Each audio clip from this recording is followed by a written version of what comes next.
Oops, me again, Dong Kirig, panibagong araw na naman at panibagong adventure. Siya nga pala, in-invite tayo ngayon ng cousin ko papunta sa kanila kasi magpapatulong siya sa gawaing tradisyon namin or tinatawag na duaa, mandawsa. Sa pagkakaalam ko lang, correct me if I'm wrong, ang paggawa nito ay parang alay or pasasalamat sa kanunuan namin sa paggabay sa amin at ilayo kami sa kapahamakan. Parang ganun. At ginagawa lang ito kung sa lalaki once in a lifetime lang at kung sa babae naman kadalawa, duaa kaja at duaa mandawsa. At ginagawa tong tradisyon na to para siyang picnic kasi doon magluluto sa gubat. At nakakatuwa tong gawain na to kasi naka-assign kayo sa iba't ibang trabaho. Pero pagkatapos mo namang sa trabaho mo, pwede ka naman tumulong doon sa iba para matapos. In shortly, para siyang teamwork.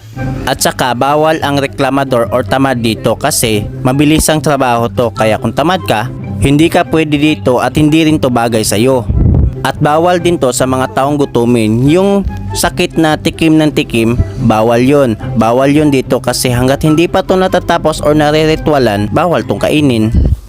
At ito ang pinakamahirap at pinaka-challenge na gawin dito, yung basket. Kasi ang paggawa dito, gamit ay dahon ng niyog. At ito, meron ako nitong video kung paano to ginawa. Sa next video ko, ipapakita ko sa inyo. At ang purpose ng basket na to ay dito ilalagay yung kanin, ulam at ito na rin yung plato. O diba?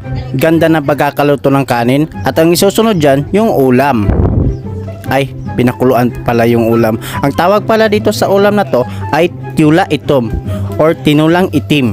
Nilagyan yan ng sunog na niyog at gata. At patatagalin pa to ang pagluto kasi papalambutin pa to yung karne. Sarap na. Nagugutom tuloy ako. Woo! At pagkatapos maluto at lumambot ng karne, ilalagay ko naman doon sa basket. Ayan. Tapos ko na nalagay lahat ang ulam. At pasensya na pala, hindi ko napakita sa inyo kung paano ko to nilagay. Hihi, kasi ako lang mag-isa ang naghahawak ng camera. Paano ba yan? Simulan na natin ang orasyon. At ayan, sinimulan na ang orasyon. At yun pala ang cousin ko. Yung naka-red, ang asawa niya. At yung naka-green na jacket, siya. At ang anak niya. At sila pala na pamilya ang nagpagawa nito.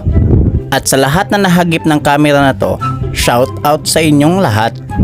At hanggang dito na lang muna ang ating video. At salamat sa nanonood at sumusuporta. Please like, share, and follow sa ating munting kasiyahan pero tuloy-tuloy naman. Ako nga pala si Dong Kirig. See you for next video. Bye-bye!